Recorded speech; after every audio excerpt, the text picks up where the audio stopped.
Hello everybody les amis, salut, c'est Sébastien sur Actualia, on YouTube et www.actualia.fr. Alors cette petite vidéo aujourd'hui, juste donc en fait une petite vidéo comme ça pour vous dire que KDE Plasma, donc en version 6, est arrivé dans les bacs sur Linux. Vous pourrez donc en fait si vous voulez le tester, vous pourrez le tester normalement sur Arch Linux et vous pourrez le tester aussi donc tout simplement sur KDE Néon. Voilà, apparemment il y a les... C'est arrivé dès aujourd'hui aussi sur KDE Néon et apparemment c'est sur Arch Linux. Au pire, vous pouvez mettre Arch Linux en version testing et l'avoir.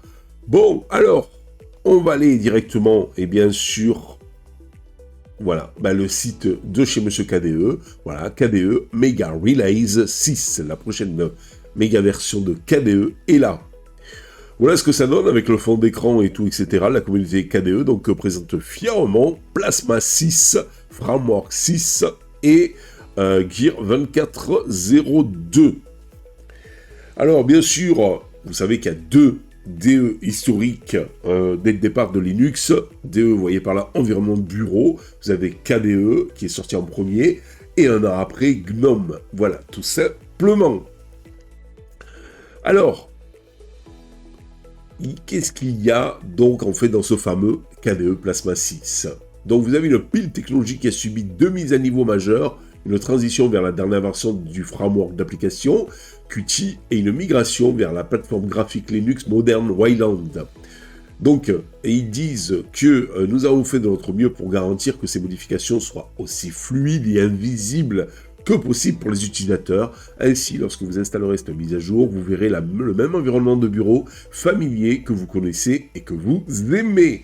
Mais ces mises à niveau sur le capot améliorent la sécurité, l'efficacité et les performances de Plasma et améliorent la prise en charge du matériel moderne. Ainsi, Plasma offre une expérience utilisateur globalement plus fiable, tout en ouvrant la voie à de nombreuses autres améliorations dans le futur.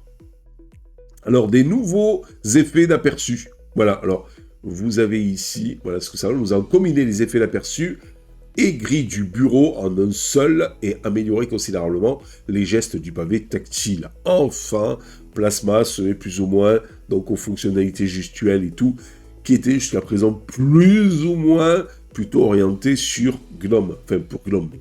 Enfin, GNOME était un peu en avance de ce côté-là. Voilà. Les couleurs. Plasma sur Wayland prend désormais en charge partiellement la plage dynamique et le VHDR sur les moniteurs et logiciels pris en charge. Cela vous offrira des couleurs plus riches et plus profondes pour vos jeux vidéo et créations visuelles. Voilà. Après, nouveau fond d'écran. Transformez votre bureau avec le papier peint fascinant Scarlet Tree d'Axo et capturer l'interaction dynamique entre l'énergie vibrante du soleil et la danse céleste de la comète. Bon, on aime ou on n'aime pas. Voilà, alors ça c'est la version donc jour et ça c'est la version nuit. La modification donc de votre fond d'écran peut désormais être effectuée à partir des paramètres système. Choisissez si vous souhaitez modifier le fond d'écran d'un écran spécifique ou tous les écrans en même temps. Ça c'est vraiment une force. Enfin, un truc super sur KDE, c'est que vous pouvez, pour chaque écran, mettre un fond d'écran différent. Vous avez les panneaux flottants avec Plasma 6, le panneau flotte désormais par défaut. Voilà, vous avez une espèce de dock. Vous n'aimez pas les planos flottants, je vais y arriver, pas de souci. Ils ont également repensé les paramètres du panneau pour permettre de tout configurer plus facilement à votre guise. Alors vous voyez... Donc ça c'est la position, l'alignement, et puis il y a un truc aussi qui est sympa, c'est toujours visible, opaque, style, donc floating, vous voyez, là vous pouvez, donc la grosseur du panneau, donc voilà, les panneaux peuvent être configurés avec un nouveau mode de masquage automatique intelligent, qui masque lorsque les fenêtres les touchent, voilà, donc c'est quand même assez sympa. Nouveau paramètre par défaut, Plasma 6 est une nouvelle version majeure, et donc ils ont décidé de modifier quelques paramètres par défaut pour rendre tout ça plus simple à utiliser. Plasma est toujours aussi configurable, si vous pouvez, et vous pouvez rétablir ces paramètres tels qu'ils étaient dans Plasma 5, si vous le préférez ainsi. Donc les fichiers dossiers sont désormais sélectionnés d'un simple clic et ouverts d'un double clic. Le toucher pour cliquer sur le pavé numérique est activé par défaut sur Wayland. Wayland est la session graphique par défaut. Les grilles de vignettes et le nouveau style de sélecteur de tâches par défaut. Cliquer sur la piste de la barre de défilement fait désormais défiler jusqu'à l'emplacement cliqué. Le défilement sur bureau ne change pas, ne change plus de bureau virtuel, les panneaux flottent par défaut. Voilà. Alors vous avez Breeze qui a été un petit peu rafraîchi. Breeze, ça a été remanié pour lui donner une apparence plus moderne, avec moins de cadre et un espacement plus cohérent. Alors là, ça c'était... Alors attendez, ça c'était avant... Non, ça c'est après. Ça c'était avant.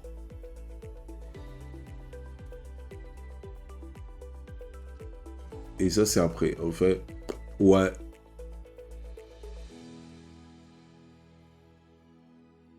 Je vois pas trop la différence. Si vous la voyez, un poil, voilà, un poil, mais c'est pas flagrant. Les paramètres réorganisés. Ils ont amélioré l'application paramètres, la rendant plus conviviale et séduisant, et réduisant le nombre de pages imbriquées. C'est vrai que c'était la folie. Chez KDE, le foutoir, c'était un peu comme dans Windows, des menus, des sous-menus, des extra-menus. Donc là, sur de nombreuses pages de paramètres, les boutons ont été déplacés vers la barre d'outils, améliorant ainsi la cohérence avec les autres applications et créer un espace supplémentaire pour le contenu réel. Voilà. Vous voyez? Donc c'est quand même un peu plus fun. Un autre ajout est que vous pouvez désormais facilement configurer vos applications préférées pour de larges types de fichiers tels que toutes sortes de fichiers musicaux et vidéo. Le cube est de retour. Alléluia! Je vous rappelle que ça, c'était dispo depuis un petit moment sur GNOME, via une extension, bien sûr. Et là, ce qui s'appelle Desktop Cube, et là, enfin, donc ça avait été supprimé sur Plasma, et donc, enfin, il est de retour. La possibilité d'avoir un cube 3D qui vous permet de sélectionner, donc, vos bureaux virtuels. Recherche dans Plasma. Plasma Search vous permet désormais de personnaliser l'ordre des résultats de recherche. 200% plus rapide dans les documents récents, 60% plus rapide pour chercher candidature et 30% donc de cycle CPU en moins. Voilà.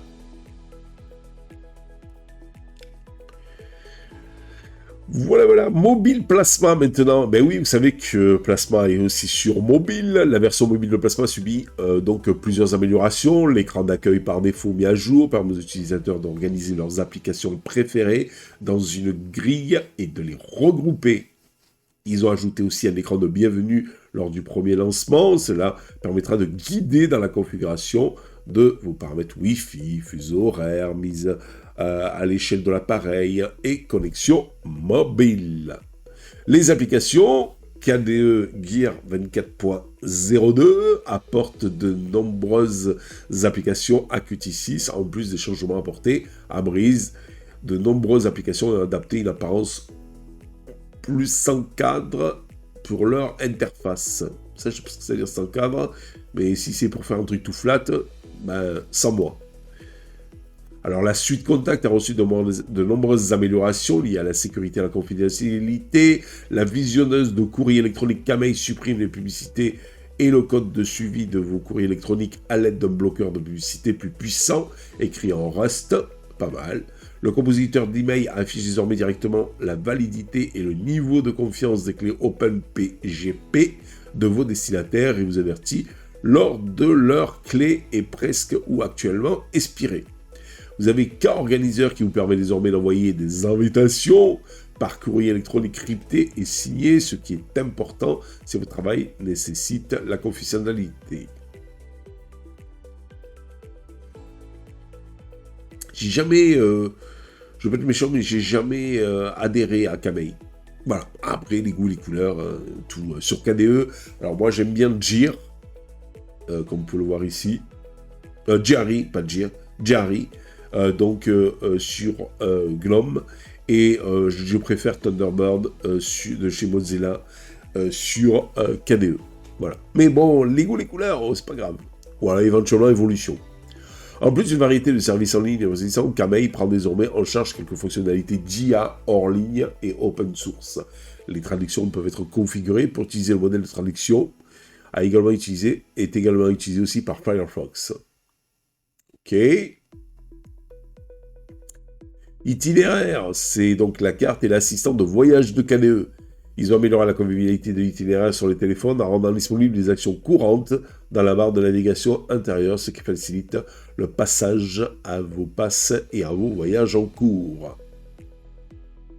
Ok.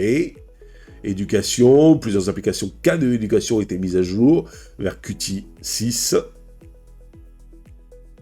Voilà.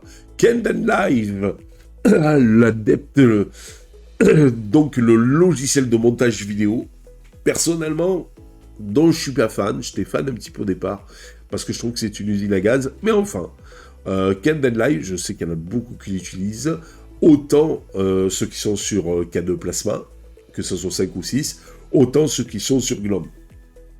La grande nouveauté du puissant éditeur vidéo de KDE est la prise en charge du remplacement de l'audio ou de la vidéo d'un clip dans une timeline. Cette nouvelle fonctionnalité permet d'extraire l'audio d'un clip et de le modifier dans un autre programme, puis de mettre à jour le clip existant avec le nouvel audio. Alors, le nouveau fichier audio. Et ça, c'est fun. J'avoue que ça, c'est vraiment fun. Kdenlive a encore amélioré sa fonction de sous-titres, vous permettant d'incorporer plusieurs sous-titres sur une seule piste. Et c'est particulièrement utile pour les vidéos nécessitant des sous-titres en plusieurs langues. Vous avez également la possibilité d'importer, d'exporter des sous-titres. Kdenlive vous informera automatiquement lorsqu'une mise à jour est disponible, sans même nécessiter une connexion Internet. Le moniteur de clips répertoriera les clips récemment ouverts et la boîte de dialogue du vérificateur de documents qui apparaît lors de l'ouverture du projet avec les clips manquants a été complètement réécrite. Plus de fonctionnalités de Kdenlive, un nouveau mode d'assouplissement MTL pour les images clés comme autorisant la définition et la méthode d'interpolation, un bouton dans les clips de la timeline pour activer et désactiver facilement les effets, et parce que finalement les effets d'un clip dans la timeline. Dolphin, excusez-nous, ça c'est c'est la traduction qui a marqué Dauphin, mais c'est Dolphin, l'explorateur de fichiers et de dossiers de KDE. Il peut faire bien plus. Outre la refonte globale de Dolphin, les paramètres ont reçu un soin particulier et ont été réorganisés pour faciliter la navigation. Des améliorations d'accessibilité sont également présentes dans cette nouvelle version. Les boutons de la barre d'outils et l'espace disque dans la barre d'état sont désormais accessibles au clavier. Voilà. Spectacle. Alors, spectacle, c'est quoi? C'est l'utilitaire de capture d'écran d'un monsieur KDE. Les fonctionnalités d'enregistrement récemment introduites dans Spectacle ont été améliorées et affichent désormais une icône dans la barre d'état système pendant l'enregistrement. Vous pourrez survoler l'icône pour voir le temps enregistré, cliquez sur l'icône et l'enregistrement se terminera. Voilà. En plus d'enregistrer la totalité de l'écran ou une fenêtre d'application, vous pourrez désormais également enregistrer n'importe quelle partie arbitraire de l'écran. Et vous avez des nouveaux raccourcis. Alors, vous avez NeoChat, client matriciel de KDE. NeoChat, c'est une application de chat qui vous permet de profiter pleinement du réseau Matrix. Voilà, bon, ça, à la limite...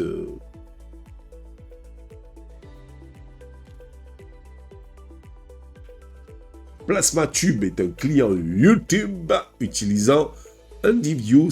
Cette nouvelle version prend en charge la synchronisation de votre historique de visionnage avec votre compte Undivious et la recherche de chaînes et de playlists. Il est également livré avec un nouveau système de file d'attente pour les listes de lecture. PlasmaTube 24.02 introduit un mode de Picture in Picture, voyez par là PIP, qui vous permet de regarder des vidéos dans une fenêtre flottante qui reste au-dessus de toutes les autres, afin que vous puissiez regarder, donc vous puissiez garder un œil sur ce que vous regardez, tout en donc travaillant sur d'autres tâches.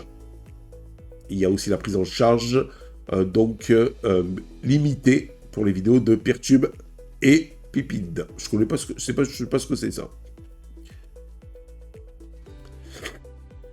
Vous avez Tokodon. Tokodon met à portée, donc à votre portée, la plateforme de médias sociaux fédérés Mastodon. Voilà, vous avez donc un utilitaire pour Mastodon. Pour les développeurs, vous avez Kate, qui a été mise à jour, Console et Yakuake. Alors, donc dans Gear K2402, en plus d'être porté sur Qt6, ils ont repensé les paramètres de console. Et le rendu de Yakuake et console est désormais plus performant, 50% d'allocation de mémoire en moins. D'accord ? Il y en a encore plus. Vous avez K-Horloge. K-Cluck, en fait, mettra en pause toutes les sources multimédia, lecteurs multimédia, services de streaming, etc. lorsqu'une alarme ou une minuterie sonne, puis les reprendra lorsque l'alarme sera désactivée. Vous avez KDE Connect, qui peut désormais se connecter à d'autres appareils via le Bluetooth. Cela peut être moins fiable que le back-end Wi-Fi actuel, mais peut être utile lorsque vos deux appareils ne sont pas connectés au même réseau Wi-Fi ou lorsqu'ils sont séparés par un pare-feu. En termes de découverte, KDE Connect prend désormais également en charge le MDNS, qui est plus efficace pour trouver d'autres appareils sur votre réseau et moins souvent bloqué par la configuration du réseau. Cast, lecteur de podcast, qui, je vous rappelle, je l'utilise ici. Vous voyez ? Et je suis sur GNOME.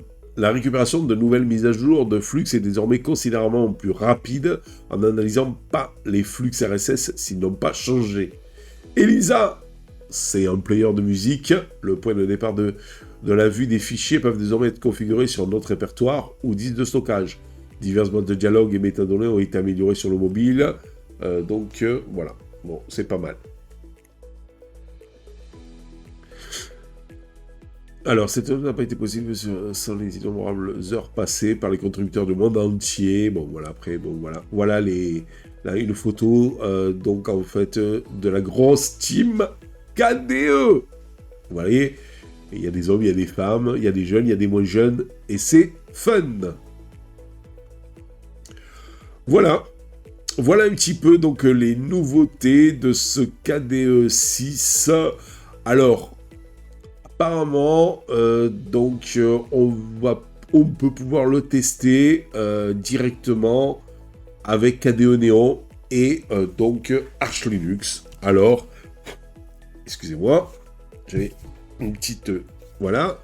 Alors, si le cœur vous en dit, si vous êtes un adepte de KDE Plasma, ou tout simplement, eh bien, si vous avez envie de voir ce qui se passe, il n'y a pas de problème. Par contre, pour les utilisateurs de Kubuntu, vous n'aurez pas dans la prochaine version d'avril Plasma 6 directement intégré dans Kubuntu. Voilà.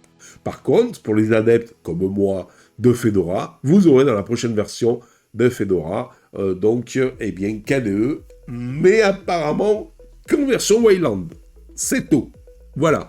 Par contre, pour ceux qui sont adeptes comme moi de Fedora, mais aussi de GNOME, eh bien, vous aurez encore X11 et Wayland apparemment encore dans la version GNOME. Voilà.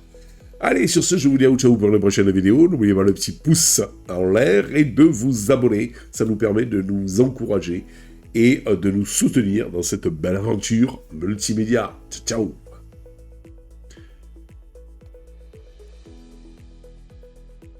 Si vous avez aimé cette vidéo, abonnez-vous, mettez un pouce en l'air, et partagez cette vidéo, merci, cela fait toujours plaisir.